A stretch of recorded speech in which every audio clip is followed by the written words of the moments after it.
14वें अध्याय में भगवान श्री कृष्ण ने ये बोला है कि बॉडी और उसके एलिमेंट्स वो क्या है, उनका उल्लेख करते हुए ये बताया है कि 3 गुण सद्गुण, रजोगुण और तमोगुण, या उनका आपस में इंटरैक्शन जो है वही सब काम, कार्य और आपकी ड्यूटी को करता है। इसलिए इंसान को ये समझना चाहिए कि ये बॉडी क्या है और उसके एलिमेंट्स क्या हैं, कि इस समझ से वो इन सब एलिमेंट्स को अच्छी तरह से इस्तेमाल कर सकता है। श्लोक क्रम इस अध्याय के इस तरह है। श्लोक 1 से 4 तक ज्ञान की महिमा और प्रकृति पुरुष के जगत की उत्पत्ति का वर्णन।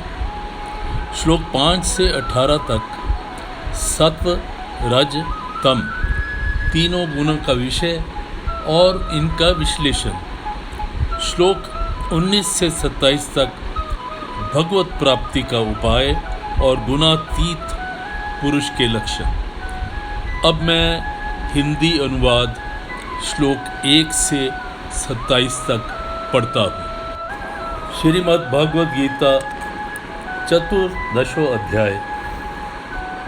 श्लोक 1। उसके उपरांत श्री कृष्ण भगवान बोले, हे अर्जुन, ज्ञानों में भी अति उत्तम परम ज्ञान को मैं फिर तेरे लिए कहूँगा कि जिसको जानकर सब मुनिजन इस संसार से मुक्त होकर परम सिद्धि को प्राप्त हो गए।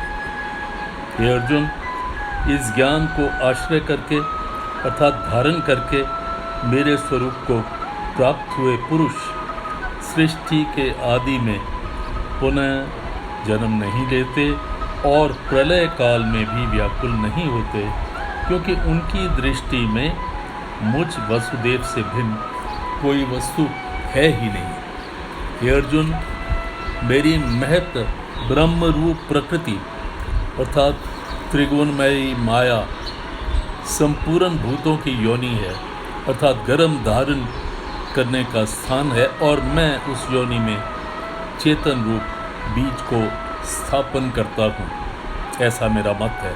उस जड़ चेतन के संयोग से सब भूतों की उत्पत्ति होती है तथा हे अर्जुन, नाना प्रकार की सब योनियों में जितनी मूर्तियाँ अर्थात शरीर उत्पन्न होते हैं, उन सब की त्रिगुणमयी माया तो गर्भ को धारण करने वाली माता है, और मैं बीज को स्थापन करने वाला पिता हूँ। तथा हे अर्जुन, सतगुण, रजोगुण, तमोगुण ऐसे ये प्रकृति से उत्पन्न हुए तीनों गुण इस अविनाशी जीवात्मा को शरीर में बांधते हैं। हे निष्पाप, उन तीनों गुणों में प्रकाश करने वाला निर्विकार सत्व तो निर्मल होने के कारण सुख की आसक्ति से और ज्ञान की आसक्ति से अर्थात ज्ञान के अभिमान से बांधता है। तथा हे अर्जुन, राग, रूप, रजोगुण, कामना और आसक्ति से उत्पन्न हुआ ज्ञान वह इस जीवात्मा को कर्मों की और उनके फल की आसक्ति से बांधता है।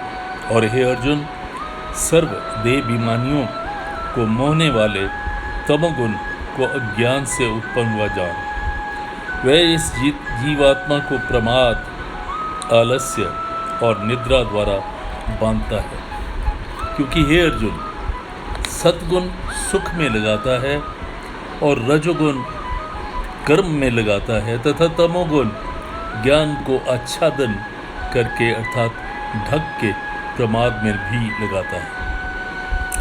और हे अर्जुन, रजोगुण और तमोगुण को दबाकर सत्वगुण होता है अर्थात बढ़ता है, और रजोगुण और सत्वगुण को दबाकर तमोगुण बढ़ता है। ऐसे ही तमोगुण और सत्वगुण को दबाकर रजोगुण बढ़ता है। इसलिए जिस काल में इस देह में अतः अंतःकरण में, इंद्रियों में चेतना और बोध शक्ति उत्पन्न होती है, उस काल में ऐसे जानना चाहिए कि सत्वगुण बढ़ा है। और हे अर्जुन, रजोगुण के बढ़ने पर लोभ, प्रवृत्ति अर्थात सांसारिक चेष्टा तथा सब प्रकार के कर्मों का स्वार्थ बुद्धि से आरंभ एवं अशांति अर्थात मन की चंचलता और विषय भोगों की लालसा यह सब उत्पन्न होते हैं। तथा हे अर्जुन, तमोगुण के बढ़ने पर अंतःकरण और इंद्रियों में अप्रकाश एवं कर्तव्य कर्मों में अप्रवृत्ति और प्रमाद अर्थात व्यर्थ चेष्टा और निद्रा आदि अंतःकरण की मोहनी वृत्तियाँ ये सब ही उत्पन्न होते हैं। और हे अर्जुन, जब यह जीवात्मा सत्वगुण की वृद्धि में मृत्यु को प्राप्त होता है तब तो उत्तम कर्म करने वाले मल रहित अर्थात दिव्य स्वर्ग आदि लोगों को प्राप्त होता है। और रजोगुण के बढ़ने पर अर्थात जिस काल में रजोगुण बढ़ता है उस काल में मृत्यु को प्राप्त होकर कर्मों की आसक्ति वाले मनुष्यों के उन घर में उत्पन्न होता है।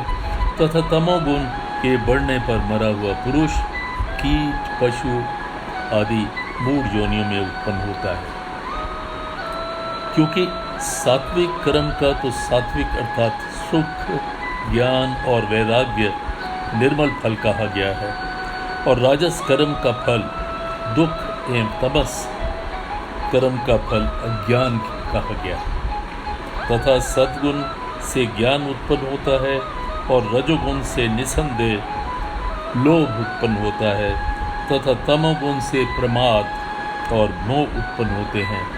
ऐसा तू जान, और तमोगुण से अज्ञान भी बढ़ता है। इसलिए सत्गुण में स्थित हुए पुरुष स्वर्ग आदि उच्च लोगों को जाते हैं और रजोगुण में स्थित राजस पुरुष मध्य अर्थात मनुष्य लोक में ही रहते हैं।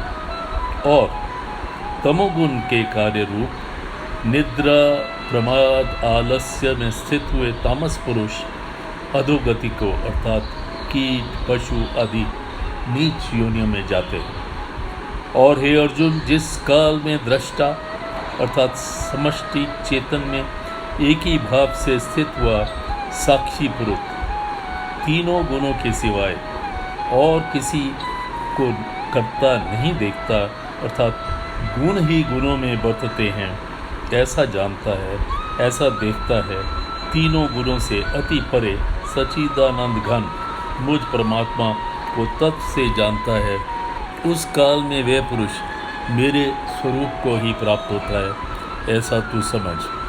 तथा वह पुरुष इन स्थूल शरीर की उत्पत्ति के इन कारण रूप तीनों गुणों को उल्लंघन करके जन्म, मृत्यु, वृद्धावस्था और सब प्रकार के दुखों से मुक्त हुआ परमानंद परमात्मा को प्राप्त होता है। इस प्रकार भगवान के रहस्य युक्त वचनों को सुनकर अर्जुन ने पूछा, हे पुरुषोत्तम, इन तीनों गुणों से अतीत हुआ पुरुष किन किन लक्षणों से युक्त होता है और किस प्रकार के आचरण करने वाला होता है, तथा हे प्रभु, मनुष्य किस उपाय से इन तीनों गुणों से अतीत होता है। इस प्रकार अर्जुन के पूछने पर श्री कृष्ण भगवान बोले, हे अर्जुन, जो पुरुष सत्गुण के कार्य रूप प्रकाश को और रजोगुण के कार्य रूप प्रवृत्ति को और तमोगुण के कार्य रूप मोह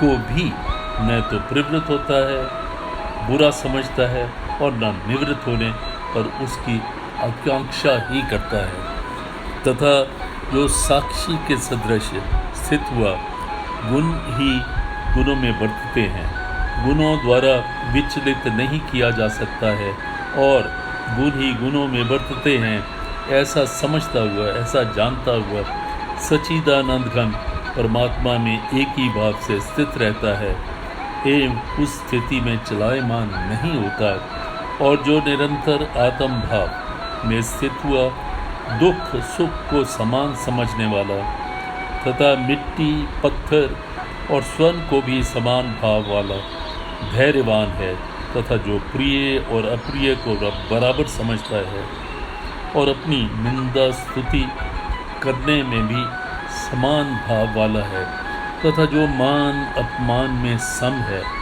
एवं मित्र वैरी के पक्ष में भी सम है, वह संपूर्ण आरंभों में कर्तापन के अभिमान से रहित हुआ पुरुष गुणातीत कहा जाता है। और जो पुरुष अव्यभिचारी भक्ति रूप योग के द्वारा मेरे को निरंतर भजता है, वह इन तीनों गुणों को अच्छी प्रकार उल्लंघन करके सच्चिदानंद ब्रह्म में एक ही भाव होने के लिए योग्य होता है। तथा हे अर्जुन, उस अविनाशी परब्रह्म और अमृत का तथा नित्य धर्म का और अखंड एक रस आनंद का मैं ही आश्रय हूँ, अर्थात उपरोक्त ब्रह्म, अमृत, अव्यय और शाश्वत धर्म तथा एकांतिक सुख, यह सब मेरे ही नाम है, इसलिए इनका मैं परम आश्रय हूँ। ओम तत्सदिति। श्रीमद् भगवद गीता सुपनिषत्सु ब्रह्म विद्याम योग शास्त्रे श्री कृष्ण अर्जुन संवादे गुणत्रय विभाग योगो नाम चतुर्दशो अध्याय। हरि ओम तत्सत्। हरि ओम तत्सत्। हरि ओम तत्सत्।